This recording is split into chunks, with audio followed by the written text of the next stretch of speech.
This is Join Us in France, episode 224. Bonjour, I'm Annie Sargent. It's good to be back after a week away, and I appreciate you being back listening. I know there are a lot of podcasts out there, many of them about France even. The difference is that I am French, so if getting the perspective of a local matters to you, you've come to the right place. On today's episode, solo traveler Corrie tells us about her wonderful solo trip to Paris. Because she was traveling alone, she actually enjoyed some things that haven't been mentioned on the podcast before. She has a great attitude and great tips for all of us.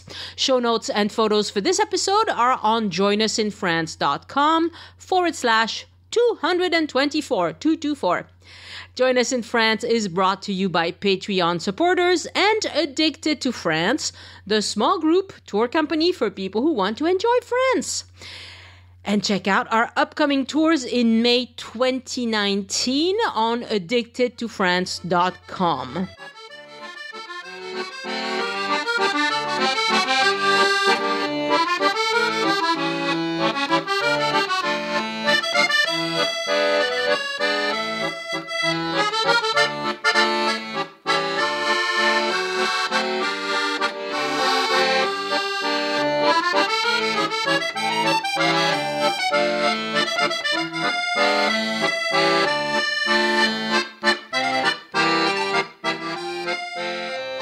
Bonjour, Corrie, and welcome to Join Us in France. Bonjour, Annie. Thank you. I'm excited to be here today. I am very happy to have you on because we are going to talk about something that we haven't done before, which is a solo female traveler, because you travel solo. So tell us a little bit tell us a little bit about yourself, how you found the podcast, why you travel solo. I know you're not single, so... Yeah. So my name is Corrie, and I live in Portland, Oregon, so in the U.S., and I like to travel just in general with my husband, with my family, but probably every 2 or 3 years I'll do a solo trip on my own. And I just enjoy it. It's a different experience than traveling with other people, and I just feel like it's a great way to have a lot of freedom. So when you travel alone, you can obviously move at your own pace and do exactly what you want to do. There's no need to compromise with another person. But I also feel like it's just a really good experience for me as a person to kind of connect with my own thoughts. And it's like a kind of a meditative experience in a sense. You know, you just kind of really get to know yourself, and it's just a really enjoyable thing that I've really loved doing. And I'm just really grateful to have a chance to have a supportive husband that doesn't mind if I travel solo. He encourages it because I come back really happy. Yes. Well, and that's really important, you know, because I think it's very, very common. I was just having tea with Elise, and you've probably heard Elise on the podcast before. I love Elise. Yes. And she came over, and we had we were so nice. We were so proper today. We had, actually we did coffee and scones. Yes, it was lovely. And we were just talking about how so many of our listeners travel solo, actually. And it's not because they don't have a spouse or significant other. It's just that their significant other does not like to travel. And so if you want to travel, sometimes you have to go by yourself. Yeah. There's nothing wrong with this. I highly encourage it. So, I loved it. And then when I've always thought it would just be kind of Paris would be a fun city to go to, and just to, have a 4 or 5 day whirlwind trip. And so when I decided on Paris for my trip, I just searched through iTunes, and I just came across your podcast, and it was really instrumental in my planning and my trip. It got me very excited, and I just felt like I came to Paris with a wealth of information that was really helped me encourage my trip to be very successful, just more enjoyable. Oh, that's wonderful to hear. Thank you so much. I'm glad you found us. Yeah. Yeah, me too. There's not enough people, I think, who have the thought, oh, maybe there's a podcast about that. But if you're listening to this, I'm just putting a bug in your ear. There's a podcast about everything. Yeah. I have just developed a new interest in bird feeding because I was in the US over Christmas, and my mother-in-law has a lot of bird feeders, and she gets, I kid you not, hundreds of birds at once coming to these feeders. Oh. And as somebody who loves photography, I thought, if I had my camera, I could just take pictures of all these beautiful birds just on the other side of the window, right? And so I got interested, and I bought a bird feeder, and I'm now attracting some birds to my own backyard. And I earlier today I was thinking, oh, there's probably a podcast about bird watching or bird feeding. I should look for that. And you don't think of that. Yeah. But anything you want to learn, it's there on a podcast. Yeah, I'm a big podcaster, so. That's great. But I didn't think of bird feeding. I didn't think of that as an option, so. You never know what might catch your interest next. You never know. All right, so let's talk about your solo trip to Paris and what you did and what you particularly enjoyed, and probably also what you wouldn't do it again if, now that you've done it and you've decided maybe not for you. Okay, you got it. Yeah. So I spent 4 days in Paris, and I stayed in the Montparnasse area. From the podcast I listened to, I think you guys had a podcast about all the different sections of the city. Yeah. And Montparnasse attracted me because it just seemed like more of a residential area where it's not in the thick of all of the touristy stuff. Yep. Which was perfect. So the way that I organized my trip, I just wanted to, instead of trying to take the whole city, because I only had really 4.5 days there. So in trying to conquer the whole entire city in just a short period of time, I focused on two separate areas. I focused mostly on the Marais and two separate areas. Is that what you call them, areas? Yeah, neighborhoods. Neighborhoods. Okay, yeah, that's fair. So, so I stayed in Montparnasse and traveled around. I think kind of my highlights, some of my favorite things, was going to the Palacio Garnier. I went to see a ballet there. Oh, you went to see a ballet at the Opéra Garnier. How nice. Yes, yeah, it was amazing. And because I was a solo person, I think I got a better ticket because I got a box seat on the side. Sometimes you just only have one random ticket, and I got a side view, and it was just the performance was amazing, and the colors, and just the being in there in general is just experience on its own. So when you go to the Palais Garnier for a ballet or an opera, I suppose it's the same. Do they let you come in ahead of time to look around a little bit, or afterwards maybe? Yeah, so I came in maybe an hour early before the show, and I got a glass of champagne, and you could walk around the entire inside. So I got to see all the different levels and all the staircases and all the. They had a bunch of the costumes from previous ballets that were on display. Yeah, they have a gallery of costumes. Yeah, so I got a tour around the inside of the building before the show, and then after I took my seat, obviously I get to see the performance and then see the show on stage, and then after I was able to go back into the main part and see it with some of the lights on, so the ceiling is all ornate, and it was, so I got to fully see the whole building, which was really nice. Wow, that's great. So, but you didn't take a tour as in like an audio tour or a guided tour? You were touring by yourself. Yes. Okay. Yeah. Right. Because I think the audio guides rentals probably are not operating while people are watching performances. I don't think so. It didn't seem like that was an option when I walked in. It was just mostly the guy that took your ticket. Right. Oh, that's lovely. Yeah. That would be so fun. What time of year did you go? I was in like mid-November. which was nice. The weather was nice, and it wasn't too cold. It was right when everything was starting to be decorated for Christmas. So if I would have went maybe a week later, that would have probably been pretty magical. But it was a good time of year because it didn't feel too touristy. I mean, some of the bigger attractions like the Louvre and like the catacombs were really busy, but it didn't feel too touristy. I was in Paris maybe 15 years ago in the middle of summer, and then this was a completely different experience. Right. Much better experience in November, in my opinion. Yeah. Right. November is, I mean, it's just French people. Well, I mean, no, there's always tourists, but not in such large numbers that you notice. Yeah, it just didn't feel like I was being herded around anywhere. You know, I was just kind of enjoying myself, and the streets were busy and everything, but I thought November was a perfect time to go. So you went mid-November 2018? Yes. Okay, very good. Yeah. And when you say the weather wasn't cold, so where is home for you? I don't think you told us. Portland, Oregon. Portland, Oregon. Oh. So it doesn't get too cold there, but it's overcast all the winter time, you know, a lot of rain. So Paris weather didn't startle you?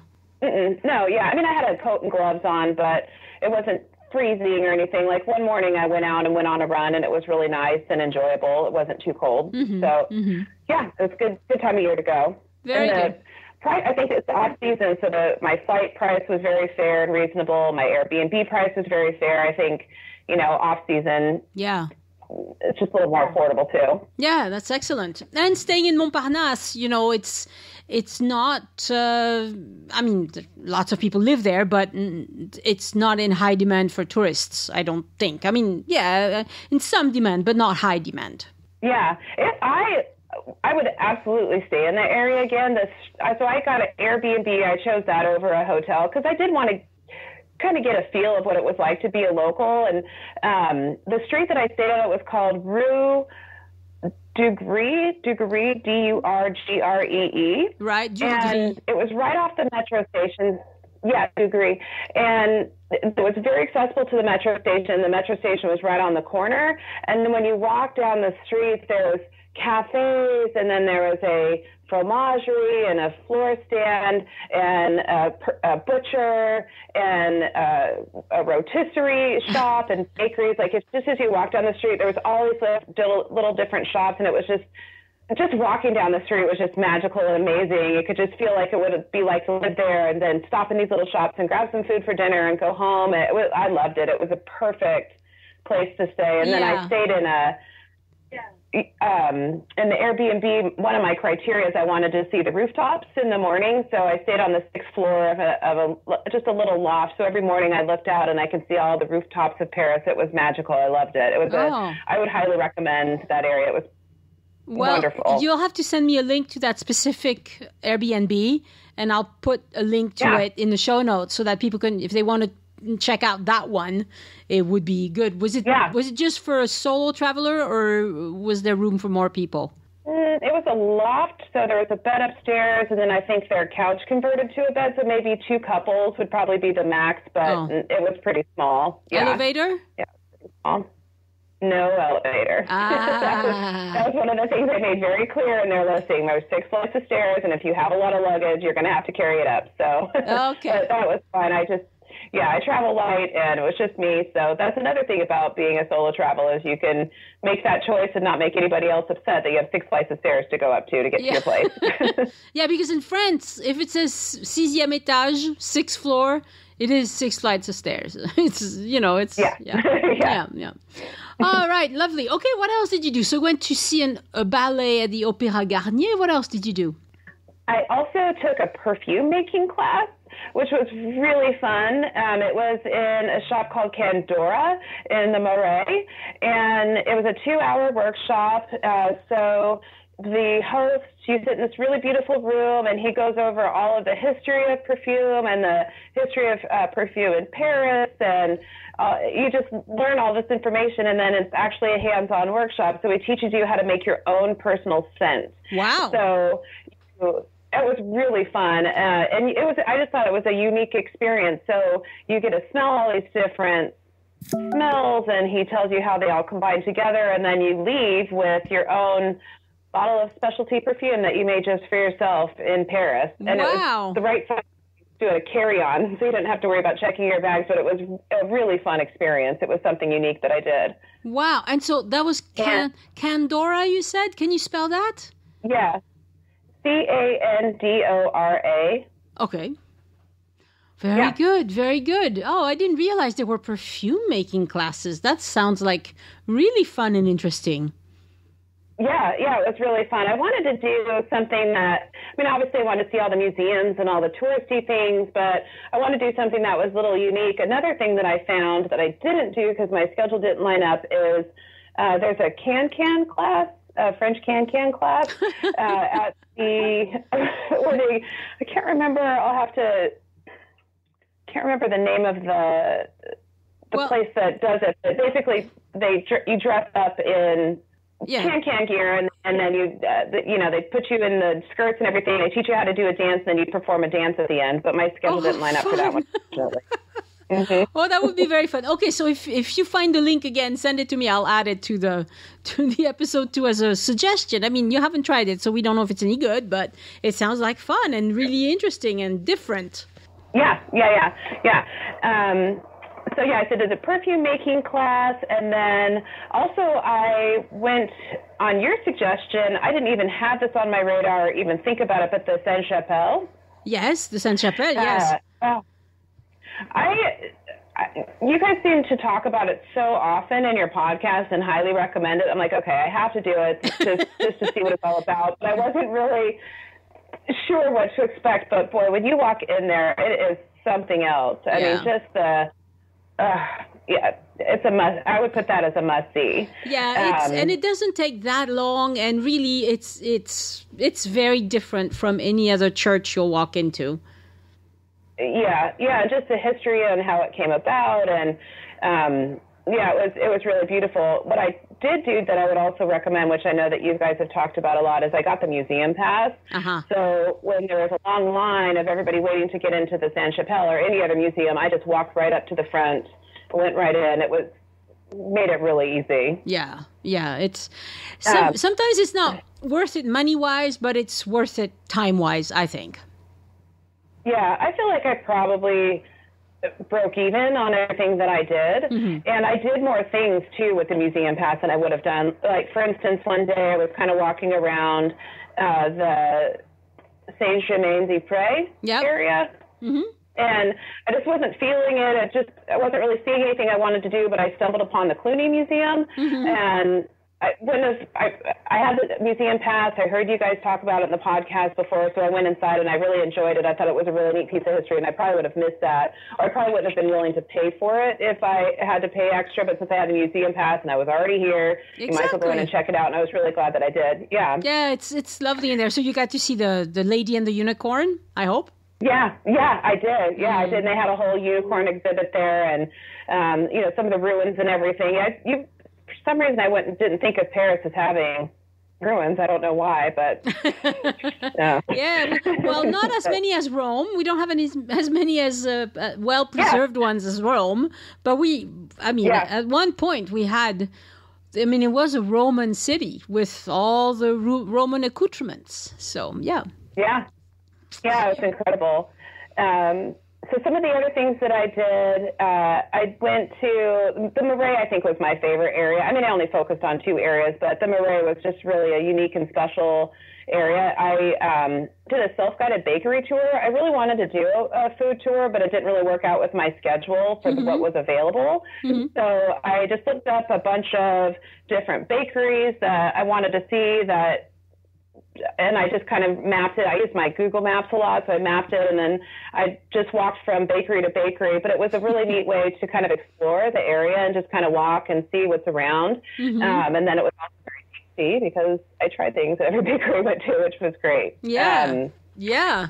See, I see you went to Au Merveilleux, which is a really unique bakery because they mostly make that one type of pastry, Au Merveilleux. Yeah, that was probably my favorite. They make these little, what are they, meringues? It's a fancy sort of meringue, and it's really well done. And the flavors are, they've picked some really good flavors, and it tastes really good. And it's really easy to find in the Marais. I mean, it's like if you have Google Maps, you'll probably stumble upon it too. Yeah, just by accident. That was right. Yeah, it would definitely go in there. And they had a little tiny option. You don't have to get the big, huge pastry. You could just get the little tiny one just to have a nice taste, which is nice. And then my second favorite one was Meert, Meert. Mireille. How do you say that? I don't know. It's not a French word. Meert. That's probably a Dutch name or something. Would be my guess from the look of it. But I think it was established it's older than the United States. It was established in the 1700s. Well, that's easily done. Okay, fair enough.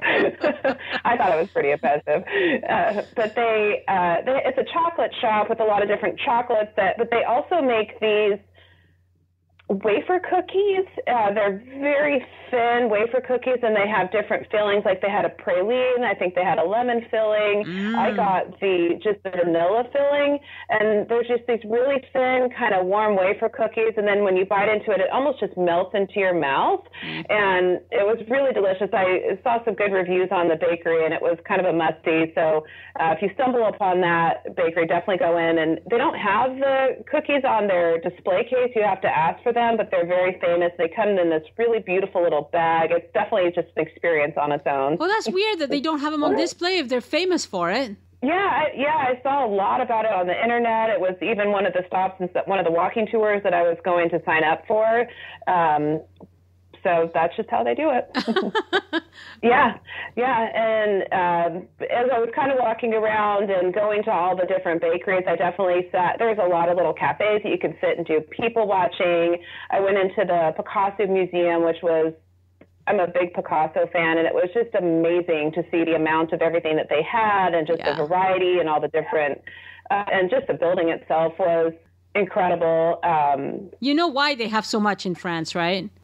I heard it was because he owed a bunch of, or his wife owed a bunch of taxes after he died. Exactly. And his estate owed a lot of taxes, and that's how they paid for it. Yeah. Lucky for us. Yes, lucky for us. I'm sure they're not hurting or anything. They probably kept enough. Yeah, fair enough. Yeah, fair enough. But yeah, it was a beauty. I love that museum. It was definitely a must see. I would go back there again for sure. So what else did I do?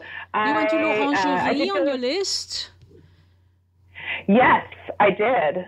And that was great. I went first thing in the morning, so I got right in very, very quickly, and I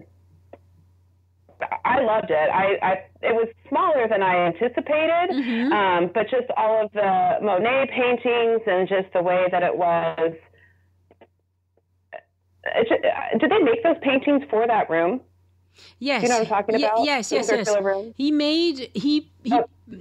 His whole life he painted water lilies in different formats, whatever. But he knew he had been commissioned to do these pieces for a semicircular room. Yes.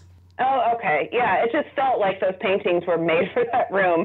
Just the way that it was displayed and everything was really beautiful. And since I went there really early in the morning, there was hardly any people in there, so I really got to kind of spend some time in the room and just really take in the paintings. And I probably spent maybe a good 45 minutes to an hour in there, maybe longer than it just felt really good. It was just nice to be with less people, because a lot of the museums you go to, there's just a lot of people everywhere. And it's great that...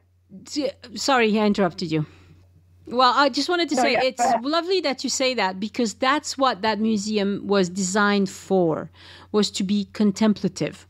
It was designed for people to come in there and sit on those nice oval benches and just look at the light changing. Because this is what pretty much Monet did. He spent his life painting the same themes over and over again. He was a bit obsessed, and so he would paint the same cathedral at different times of day, the same pond at different times of day, and with his changing eyesight also, because as he got older, he lost most of his sight. So it's really interesting to see, when people can just sit there and, I wouldn't spend the whole day staring at them, honestly, but if you can spend 45 minutes, that's wonderful. Mm-hmm. And what I was thinking too is just that's another benefit of traveling solo is if you're with somebody else, they might not be that interested in sitting and staring at the same painting for 40 minutes. But yes. Even somebody you love very, very much. Yeah. Yeah. So that was I love that museum. The Musée d'Orsay. Musée d'Orsay. Musée d'Orsay. Yeah. I went in there. I liked it. It was under construction. They're renovating the Impressionist area. Okay. So I think they had all the paintings out, but it definitely felt under construction. But just going in and seeing the inside of the building was pretty incredible. Mm-hmm. In the train station. That's the one that's in the train station, correct? Yes. Yeah. And that one was really busy. There was a really long line, even with the museum pass, to get in. And you had to go through the security to get in, too.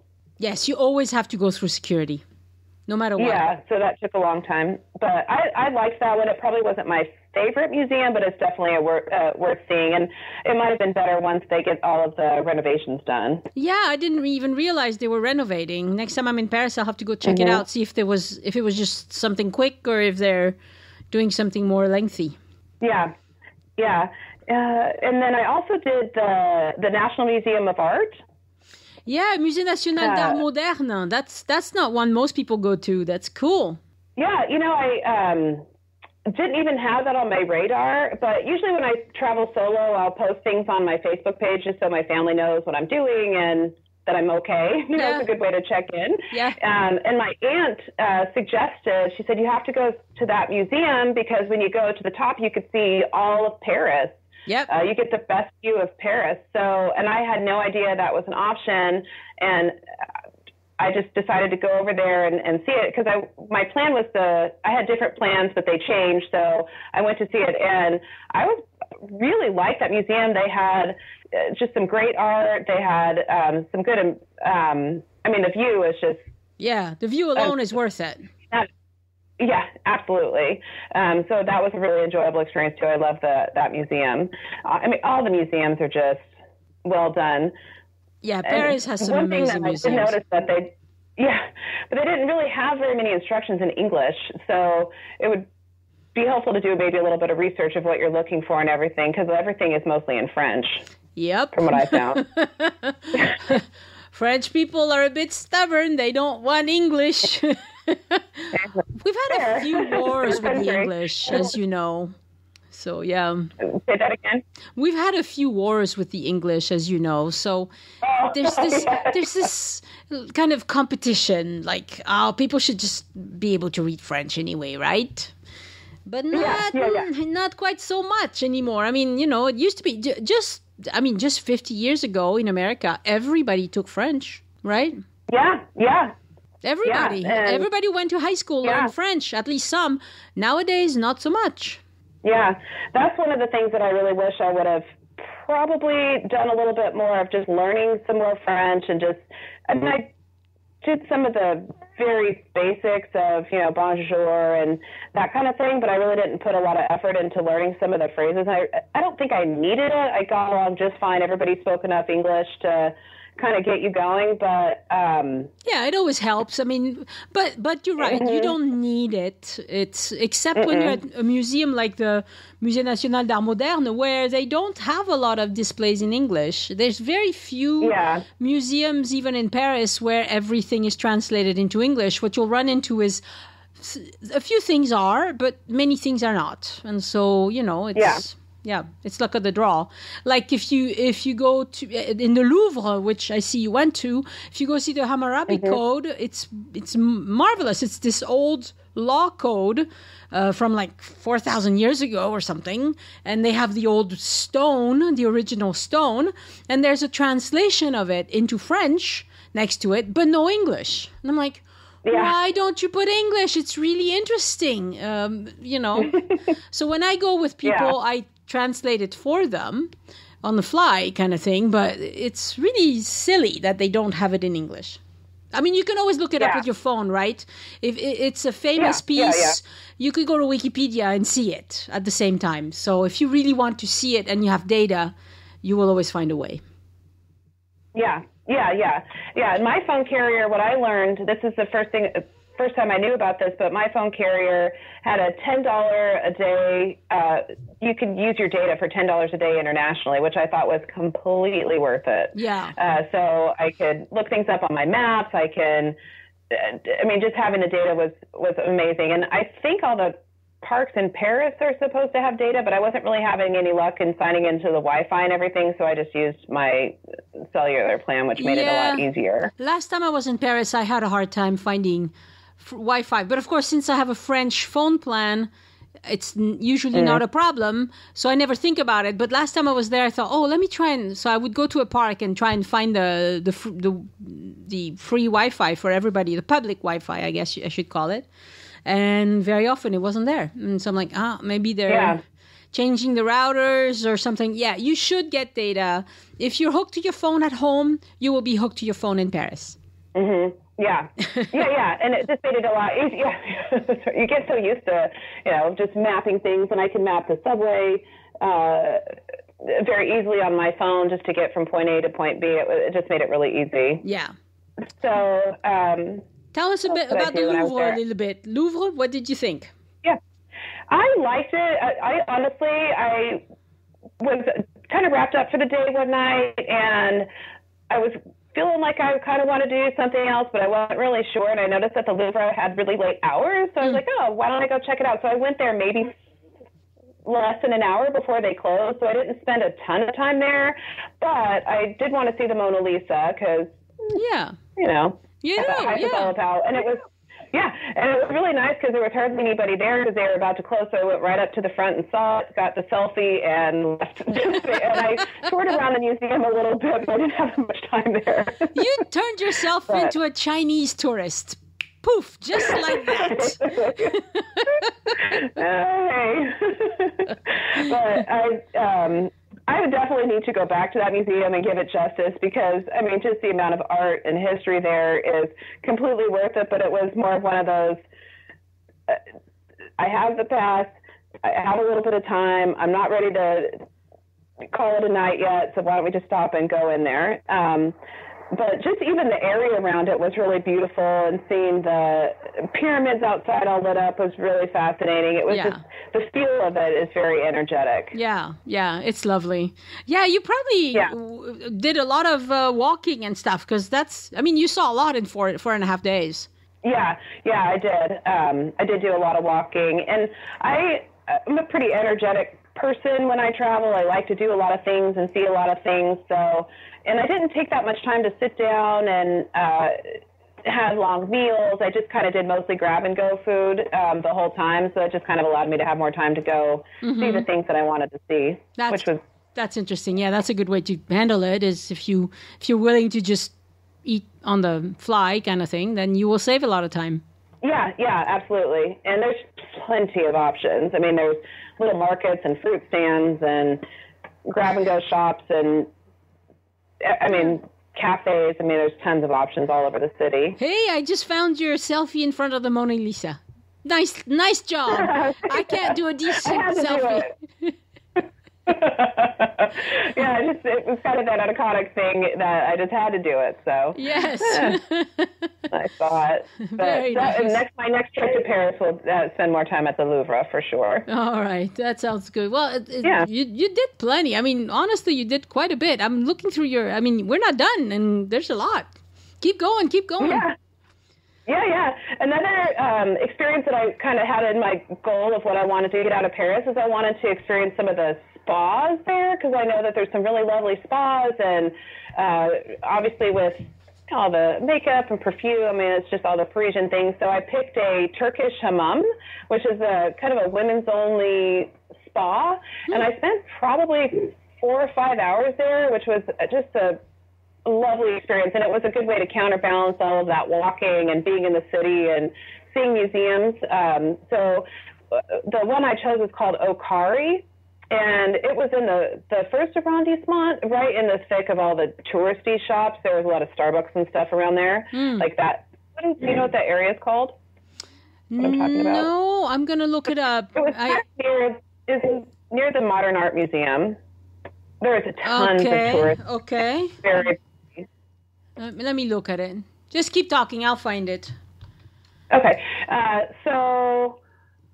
But that was a great experience. It's a women-only spa, and when you go in there, you just relax in steam baths and saunas, and it's just inside. It's really beautiful and ornate, and then you can get body scrubs and massages, and the whole experience is just to kind of relax and to rejuvenate and relax, and it was amazing. I spent, I think, about 4 hours there. I walked out feeling really refreshed and beautiful and energetic, and it was a really unique experience. I think there's a couple of well-known hammams in Paris. I don't think there's any where I live in Portland, Oregon, but it was definitely an experience that I went for that I really liked. And I think there's a lot of other high-end spas and other kind of things that you can do there, but that's the one that I chose, and it was And it worked amazing. out good. Yeah. And that's a great recommendation, because I've had people ask me for recommendations for spas in Paris, and I can never recommend one because I've never been to one. I know the ones in Toulouse, but I don't know the ones in Paris. Yeah. So so this is nice. It's it's kind of not too far from the Louvre. It's not too far from Rue Réaumur either. It's it's very central. You know, it's very, very much downtown Paris. But yeah, it looks nice. Looks like a nice area. Yeah. You know how I found it is I put a post on the Facebook group, the Join Us in France Facebook group. Oh, and somebody had sent me a list of recommendations, and a couple people had responded. So that's how I did a little research from that suggestion, and that's how I found it. So joining the Facebook group really helped me along with my trip. It helped me with transportation, things to do, just seeing what other people post. It was a great resource. Yeah, and the group is fantastic. The people there, the people who participate have been to Paris, many of them many times, and some of them very recently. Some of them are repeat offenders. And so you know, you can ask for a specific recommendation. I'm just flabbergasted. Somebody will ask for, like, I don't know, a cloth store. They like to do whatever, and people will come up with like lots of recommendations of places they've been to, because I could Google places as well. I mean, I've got Google fingers like anybody else, but I don't want to recommend places I've never been to. So this is good. This Corrie Turkish spa sounds good. It looks very gilded in there. I'm looking at some photos. It looks very nice. It was very nice. It was a good, unique experience. I really liked it, and it was, again, a good balance between being out in the city and walking around and in the subways and in and out of museums, and then it was just a way for me to relax. And that was part of my goal too, is to obviously see Paris, but also just to relax and get some. Yeah, you're on vacation. Yeah. Yeah, that's right. Another thing I did that I thought was really fun is I went to a indoor cycling class, like a spin class, and I found a studio called Kiwill, Kiwill. I don't think that's a French word. No, it's a made-up word. Really fun. Yeah, it's a made-up word. Okay, but it was really fun to take a exercise class in French. I have to follow along, and it was a good experience. That was something that I just thought was really unique. In that place, they did a candlelight. So you're in the dark, and they light a bunch of candles, and then they make you work out really hard. Wow. So, that was a fun experience, just to do something, because I do spin classes at home in English, so I want to try one in French. So I thought that was really fun. So was it very different? Like, was it easier? Was it harder? Was it like the same kind of level? Oh, it's probably the same kind of level. I mean, it was a little bit harder to follow along because their instructions were in French, so I kind of had to pick up what everybody else was doing. But I would say it's probably pretty comparable to a cycling class in the U.S. So, but it was just a fun experience to do something. I felt like that was a little bit more of what maybe a local person might do. So of course, I just totally wanted to get a little taste of what it's like to live there. So I thought that was a fun experience. Totally. I don't think most visitors would go to a spin class. No, they wouldn't. Most of them, I don't think. Yeah. That's great. I liked it. Yeah. And I also, on your recommendation, did the Baton Mouche. Yeah, Baton Mouche, yeah. Yeah, I liked it. I wanted to see the Eiffel Tower, but I didn't want to take the time to travel over there and spend the time, so that was my choice, to do that tour at night. And seeing the Eiffel Tower twinkle up with the lights is nice. Awe-inspiring. Yeah, it's really nice. It just makes you go, ah. Yeah. When it would light up at night, because if I was in a part of the city where you can see it afar, when it would twinkle, I would notice a lot of people would just stop in their tracks and pull out their camera and take pictures and just stare at it. Did they do that year round? That's a picture time thing. No, it's year round, but it's only like in the winter. It only does it like 2 or 3 times. Because the opening and closing hours for the Eiffel Tower change depending on the time of year and also the season. I mean, because people don't realize this, but when you go up the Eiffel Tower, it's freezing up there. So if it's a super cold day, even if it's open, people won't go up because they're like, I'm not going up there. It's too cold. French people, anyway. Canadians, that's different. They're used to the cold. Right. But French people are like, no, I'm not going up there. It's too cold. So they open and close at different times. But in France, it's dark. Well, the shortest day of the year, it's going to be dark at 5:30 p.m., 6 p.m., more or less.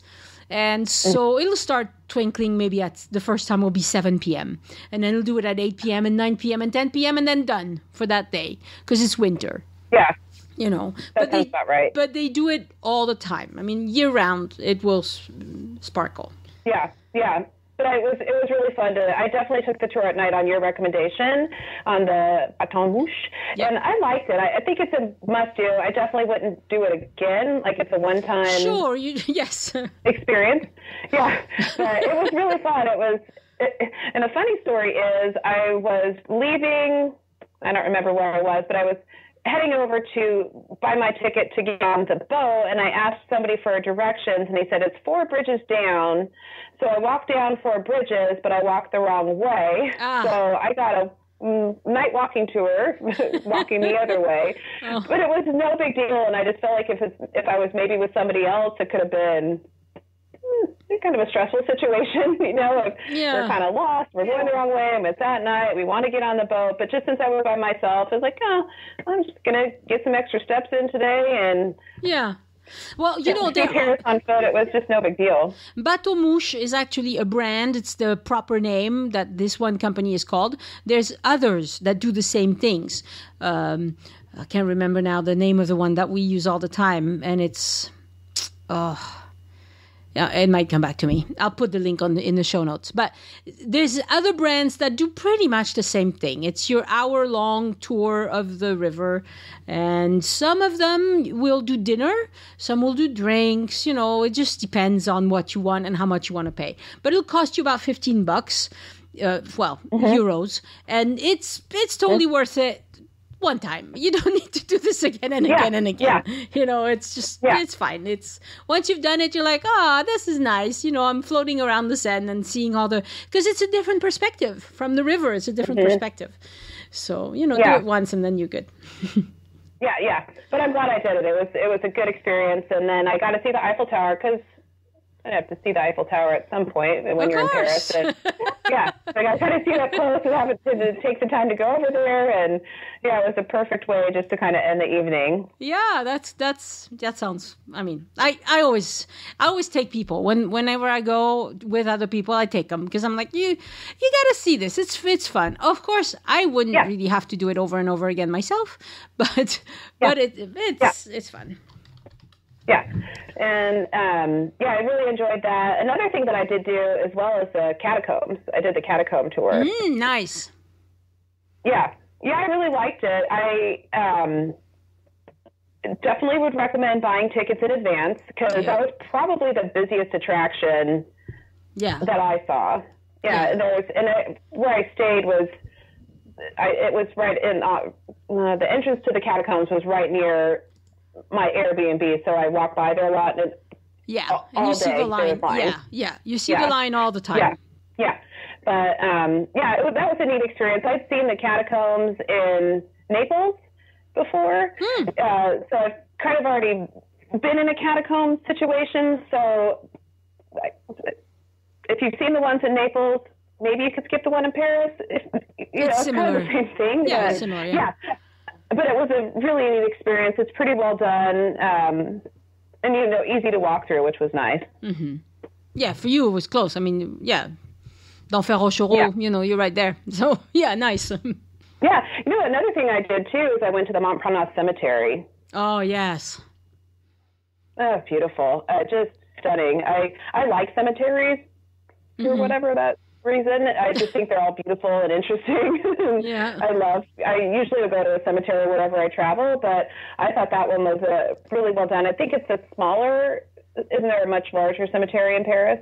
Yeah, well, yes. And there's Père Lachaise, which is bigger and has more famous people, but Montparnasse also has plenty of famous people, and it's very nice. It's very similar. Montparnasse, I don't think is quite as old, but it's in the American kind of vision of things, it is very old, but not quite as old as Père Lachaise.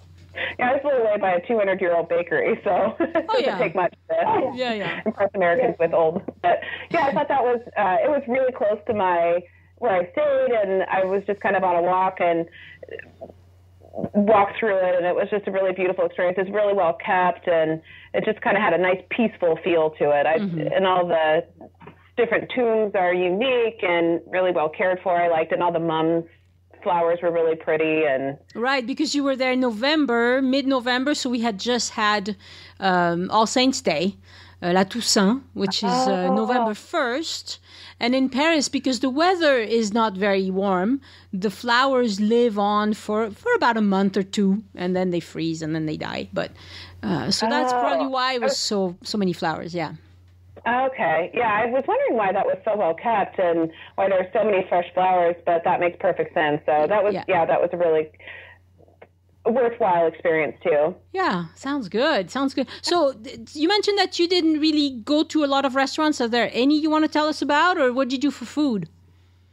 I mostly grabbed like a baguette and you went into a little sandwich shop and would grab a sandwich or a little salad and just kind of tour around. I really didn't sit down and have a meal. It wasn't, Right.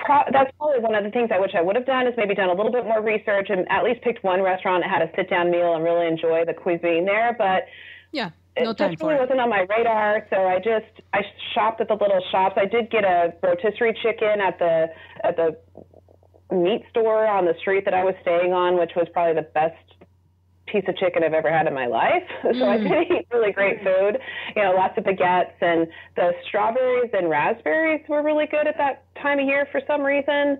So it's the second harvest. Oh, okay, the raspberries are... Right. So in France, a lot of strawberry producers will do a first harvest in the spring and then a second harvest, late fall, early winter. And they're delicious. Yes, they're very good. Yeah, I ate a lot of raspberries. But I just kind of, I did a bakery tour one day, so I kind of ate my way through the Marais of tasting little pastries and cookies and chocolates. That was pretty great. I did spend some time at some of the cafes, just doing some people watching, which was really fun. And I brought a book with me just to read. It was a book about Paris. It was called The Paris Apartment, and the author is, her name is Michelle Gables, and it was a really neat story that was based in Paris. So I enjoyed some of the cafes, doing some people watching and reading my book and relaxing, but I really didn't have any meals. I did find that a lot of the cafes, like if you order a glass of champagne, they give you a little snack on the side, like some peanuts or salami. Sure. So I kind of did that, but that's probably one of the things that I wish I would have done, is maybe researched a restaurant, had a sit-down nice meal, and really enjoyed one nice meal. So next time. Next time. That's good. All right. Are we to the end of your list? It looks to me like we're close to the end of your list. Did I miss something? The other thing that I did was the Tuileries Garden. Ah, yes. Which I went there twice. I loved it so much. It was a really fun, I don't know if it's like this year round, but I felt like it was mostly local people enjoying their day and walking around and playing with their kids and having sitting down and having lunch. There were some kids playing with a toy boat that they were kind of pushing with 6 little sailboats in the pond. Yeah.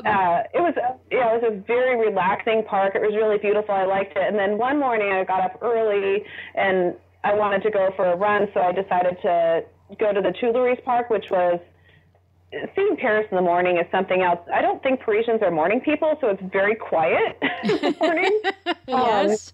But it was fun to get out and see the city wake up and all the bakers are working. And then just to run through the park was really enjoyable, and all the buildings, there were just hardly any people out, so you could really just kind of absorb all of the big buildings, the fountains, and there's tons of statues in the park, and all the landscaping is so well kept. I loved that experience. It was probably one of the highlights of was just getting out and being in the Tuileries Garden early in the morning. You know, it's funny that you should mention that, because there's a song called, and you've probably not heard it because it's a French song. It's a very old French song, but it's called Il est 5 heures, Paris s'éveille.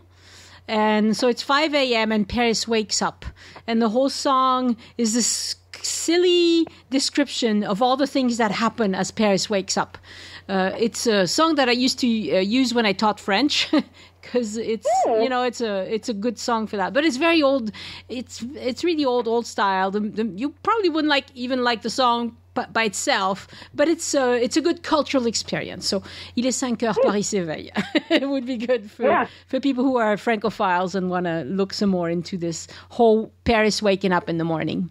Yeah, it was a good experience to see how everything. The bakers were definitely working. Oh yeah, I think they start pretty early. Yeah, but it was pretty quiet and calm, and just the city was really clean and beautiful, and that was a really fun experience too. But I love the Tuileries Garden. I would definitely go back and spend some more time there and just kind of walk around, and I would go back there. I love that garden. Depending on where you are in Paris, the Luxembourg Gardens would give you the same feel.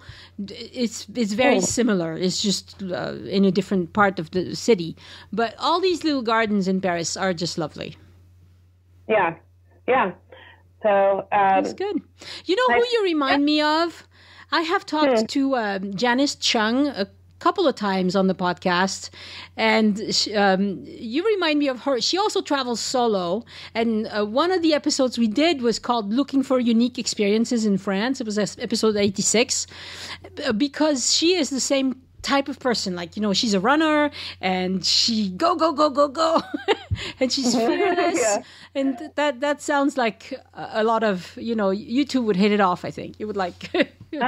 Okay, I'll have to look that up. Yeah, I definitely like to pack it a lot into my days, but I think that's what's nice about being solo is I can do that. I can just go at my own pace, and if I change my mind or if I'm not feeling something, then abandon that plan. Let's go find something else to do. It's just. But you know what's crazy? There are a lot of women, and like we said at the beginning, there are a lot of women who will travel solo, but there are also a lot of women who would never think of it because they would be intimidated. And I think what you've shared with us today is you shouldn't be intimidated. It's fine. No. Yeah. It was very safe, and I felt like when I would meet people from time to time, they'd feel kind of like, wow, pretty impressed that I was there alone. Like, I would never do that, or like it was something that was kind of brave, but you shouldn't be intimidated. It's very easy to do. Everything that you pay for is times 1, so it's very affordable. Yeah. Paying for a family of 4, Yeah.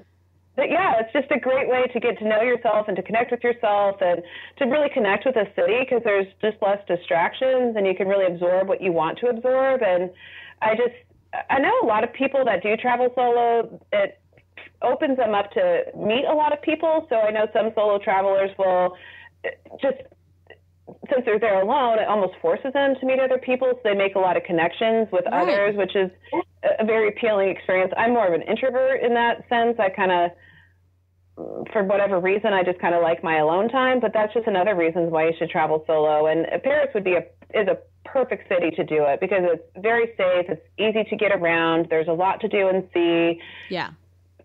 I'd highly recommend it. And when you go to restaurants and cafes in Paris, you will always see other people eating alone. Mm-hmm. This doesn't happen so often in Toulouse. The few times I've been out in the city in Toulouse and I'm eating by myself, it always feels awkward. But in Paris, it doesn't. You always have lots of other people who are just, they're stopping for lunch because they want a nice lunch and they're by themselves. And so what? Yeah. And I sat in the outside the Notre Dame Cathedral. I didn't really want to wait in line and go inside the cathedral, and it just didn't seem super appealing to me, but I wanted to see it from the outside. So I sat outside at I think it was just the Café Notre Dame, and there was probably 4 other solo people just sitting out there enjoying their lunch, and I noticed that a lot, actually. Yeah, yeah, it was fine. Wonderful. Okay, any last words of wisdom for us before we say goodbye? I definitely would take your recommendation and Uber to and from the airport. Okay. Or taxi. I took the train. Yeah. What's that? Or taxi. Or taxi, yes, yeah. I took the train into the city from the airport, and it was just fine. I got to exactly where I needed to be just fine. But the train ride back there might have been a strike that I've heard about happening because we got partial way on the train, and they made everybody get off the train, and then we had to load up to a bunch of buses, and it was like organized mayhem. I don't know exactly what was happening, and I made it to the airport in time, but it just added a little bit of stressful situation to my trip that could have been easily avoided by taking a taxi. Right. So it's maybe going to the city, if you're not in a big hurry, taking the train would be fine. But if you're trying to get to the airport and want to make it seamless, I'd recommend a taxi. Yeah. I would, even I, unless I'm by myself, if I'm by myself and I don't have a lot of luggage, I will take the metro because I can handle it. But I wouldn't recommend it for people who are just fresh off the airplane and they don't know where they're going and they're jet lagged and they're tired. Take a taxi or Uber if you want. But taxis are actually a lot of the time cheaper than Uber because it's a set rate. So, and the reason why the RER, so this is a regional train that takes you to the airport. The reason why they stopped in the middle, you're right, there was probably a strike, and they switched you to buses because in the middle of that line somewhere, and I don't know exactly where it is. Maybe you remember the stop where they made you get off. It switches. Yeah. So what was it called? Do you remember the name? Do you remember the name of that stop where they made you get off and get a bus? I have no idea. I felt really confused, and I don't even know what was going on. That's why I switched to take the taxi. Okay. It was really strange. They just stopped the train and made everybody get off, and all the instructions were in French, so all the workers and everything, everybody that was there. So, and it was just kind of chaotic, so I couldn't really ask any questions. So I just kind of followed along and got on a bus, and hopefully they were planning on taking me to the airport. It was a little confusing. So what happens is at some point along that line, it stops being RATP, which is the metro system, and it starts being SNCF, which is the train system. And if either one of them is on strike, then you will do half of it on the train and the other half in the bus. It's really ridiculous. So, and it happens more often than you would want because French people like to strike. And so, I would just get on taxi, and it's not that much money. Yeah. The most you will pay is 55 euros. And it can be as little as 30 euros, depending on what airport and where you're going to. So it's really not worth, the hassle of the train, I think. Yeah, I agree with you. I would have definitely recommended that. So, but as far as other than that, just my other two little last words of wisdom is don't be afraid to travel alone. It's a great way to enjoy yourself. It's a great way to get to know a city, and you'll feel good after you leave. You'll feel accomplished. You'll feel proud of yourself, and just try it. Try it once, and if you don't like it, you never have to do it again. But if you're a traveler, try it. You won't. I think everybody should try it at least once. And the only other thing I just would say is I went to Paris for 4 days, and I obviously would have liked to go longer, but don't be afraid to take a short trip. I think we all kind of wait till we have the perfect amount of time or the right kind of vacation time or whatever the timing is right to take a long trip, and then we end up not going. But it's okay to go on a 4 or 5 day trip and just kind of squeeze it in, because it's better than not going at all. If you wait for the perfect time to travel, it will never happen. So don't be afraid to take a short trip if that's what your schedule allows. Just do it. Yeah. And also, it's not that unusual anymore for people to find great deals on flights that, I've had friends of ours who said, well, I can fly to France for $500. I'm coming. They're like, we're coming. Yeah. And that's great. Exactly how Priceline. I found my ticket on Priceline. They have a function where you can choose the dates, and the time that you fly in and out is a mystery, but you could choose the dates you fly, and you can choose a range of layover time that you're comfortable with, and then they tell you the price. So from Portland, Oregon to Paris was $540 round trip, which is typically double. Yeah. So that was a big motivator for my trip. And once I bought the ticket, they told me what time I fly in and fly out, which who cares? I have some flexibility. I picked the days that I wanted, so it ended up being perfect. Right. So, yeah. And how many stops did you have to suffer through with that? I stopped once each way. So I stopped through Salt Lake City on the way down. And I think I had like a 4-hour layover, and it was enough time. I actually went out in to see Salt Lake City because there's a train there. I think you said you were just in Utah, so I don't know if you're in Salt Lake City. Yeah. There's the train right at the airport, so I went and saw the Temple Square and had some lunch, and then came back and flew directly to Paris. And then on the way back, I stopped through Amsterdam. Nice. And it was a really short layover. Yeah. Easy. So you did great on your price too. That's wonderful. Mm-hmm. How much did you pay for the night for the Airbnb?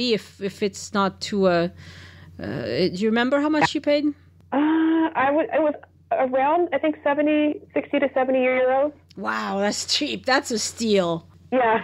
That's what you get for 6 flights of stairs, folks. But I woke up every morning and got to see the rooftops of Paris. It was totally worth the 6 flights of stairs. That's good. I thought it was going to stay in Airbnb too, because it gives you another way to see how people live in Paris. It's their apartment. Yeah. It was actually someone's home. Yeah. Excellent. Yeah. And it's just as far as like the cost and everything. I mean, the museum pass is probably one of the biggest expenses, but I got my money's worth out of that, no problem. Yeah. So, yeah, you did good. You traveled on the cheap as well.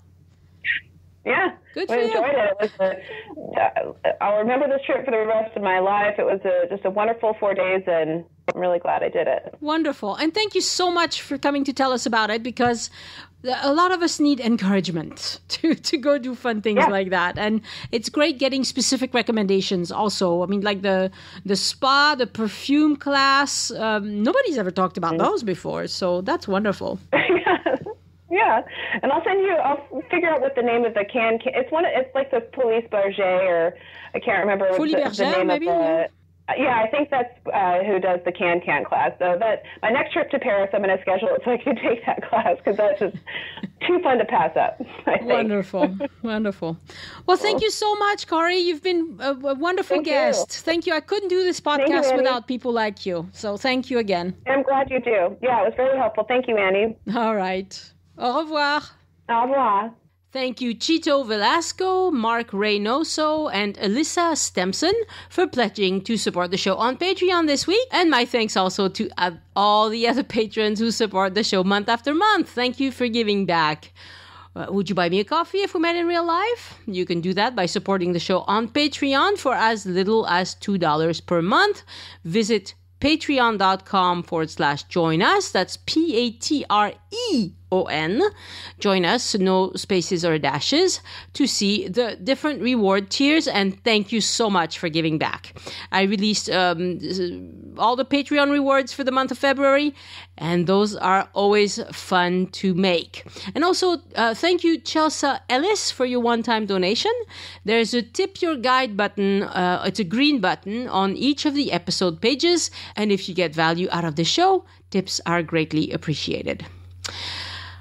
I couldn't do an episode last week because I was in Paris all week. I wasn't doing tours per se. I went to meet with family and also to prepare for new tours I'm developing that all of you will be able to enjoy.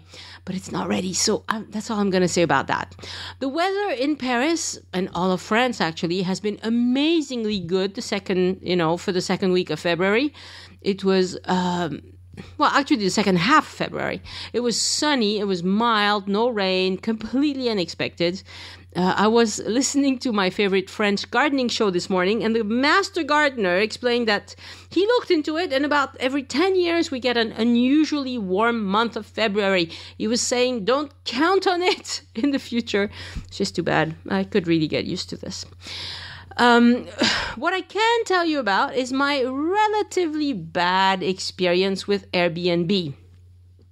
I had done all the usual due diligence. I read dozens of reviews. I picked a nice new area for me. I was in the Bourse Grand Boulevard Opéra area. I exchanged a few emails with the owner. The person was very responsive. It all seemed great. So I get there and I follow their instructions on how to get the key from the key box. All the instructions were very French specific, but no problem. I'm French. I knew what they meant. I'm not sure a first-time visitor from North America would have figured it out quite as easily, but never mind that. The problem was there wasn't any keys in the key box. So I scrambled to find the owner's phone number. I had seen it somewhere, but you know how it is. Airbnb sends you dozens of emails. So I was, where is this number? It wasn't in the emails. So I log into my Airbnb dashboard, but I was logging in from my phone. And since it's a new device, they wanted two-factor identification. It worked, but it took 20 minutes. So word for the wise, if you're using Airbnb, have the owner's phone number somewhere where you can find it very easily. Most of you probably know this. I hadn't used Airbnb in years. So I will spare you all the sordid details, but what happened is that the cleaning lady had left with the key in her bag, and it was 4 hours before I could get into my apartment. Luckily, this person owned another apartment in the same building, and it was empty, so I stored my luggage there, and I didn't wait around the whole time. She refunded that first night, which was nice, but honestly, I would rather pay for the night and not have all this stress. When I finally got into my apartment, I realized that the bed was very uncomfortable. It was very hard. The pillows were awful. Everything about it was just not right. It was the cheapest IKEA crap you have ever seen. So, only one review had mentioned the bed, and they said it was very comfortable. So, very comfortable for who? For children, maybe, but for me, it wasn't. So that was strike 2. The bed wasn't comfortable. Strike 3 is that on Friday night, around midnight, the loudest music came on and stayed on all night long until 8:30 in the morning. It was so loud, it rattled and buzzed our windows. Apparently, it was a restaurant downstairs that had a special event. This was not usual, but it happened while we were there, and we had a terrible night. My husband was there with me, and we both had a terrible headache the next day. Then, on the last day of the week, cherry on the cake. I had a little time to kill before I had to go catch my train, so my bags were all packed and ready to go, and I decided, I'm going to be nice and take my trash bags down to the communal garbage bags, garbage cans downstairs. And you had to exit the building to do that. And when I pushed the button to get back in, the intercom was broken. It had worked all week, but that moment it decided to break. So thankfully, a woman came to visit a friend of hers who lives in that apartment building, and she had her phone number. Because, it's not like you could call other people in the building. None of the buttons worked. So she had the phone number. So she called her and said, we're stuck downstairs. And she came to open the door for us. But without that, I would have missed my train on top of it. So if you're going to rent from Airbnb, and I know a lot of you are, make sure that whoever you rent from is not somebody who owns a ton of apartments in Paris, which happens a lot. Now, I hadn't realized this, but then later when I went back, I realized how I could have told. This couple, they had like maybe a dozen reviews for the one apartment that I was interested in, but they had hundreds of reviews on Airbnb. So Airbnb doesn't tell you, these people have several apartments. But if they have hundreds of reviews, they must have other apartments, right? So these people were nowhere near me, and they could not do anything other than make phone calls. And I'm pretty sure they yelled at that cleaning lady for making a silly mistake. But you know what? She's a cleaning lady. She's not an apartment manager. So I was mad at them for putting too much responsibility in the hands of a cleaning lady, and not even a cleaning lady they knew personally, but it's like a company, an agency, right, that sends whoever is available that day. Well, of course mistakes are going to happen, like, duh. So enough about Airbnb. While I was in Paris this time, I also met two lovely people in real life. The first one was Oliver G. from the Eiffel Tower, and he was on one of the episodes of this podcast a few months back. I missed him when he came through Toulouse because I was doing a tour, but we recorded an episode for his show that I think will come out tomorrow, actually. We had a great time chatting. He's a fun young guy. He's tall. He was much taller than I imagined him to be. He's also really fit, and I had to follow him up 6 flights of stairs without an elevator. Had been a long time since I took 6 flights of stairs without an elevator, but I lived to tell the tale. I also met Patricia, who is a listener of this show and also of the Eiffel Tower, and she generously offered to let me use her guest bedroom when I go to Paris for tours. And this was so unexpected and generous. When I read her email, I couldn't believe it. So I told her, let's meet in real life, shall we? Just to see if we like each other. Because, you know me from the podcast, but maybe I'm a total jerk. Who knows? We spent a few hours together in her lovely apartment. We hit it off.